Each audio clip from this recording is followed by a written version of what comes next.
Nilagyan yung manok. Ayan, maliliit na kat-kat. Ano lang to, yung green beans.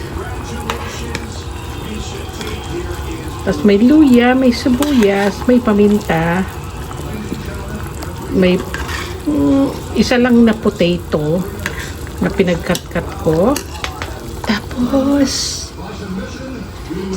ito pong ano bang tawag dito? Pechay bagyo o I don't know what it calls. I'm sorry. Pero hahaluan ko nito mamaya. Pag masarap na ang lasa niya. Yan, may lasa na siya. Hinaluan ko ng patis at saka chicken bouillon. Masarap na.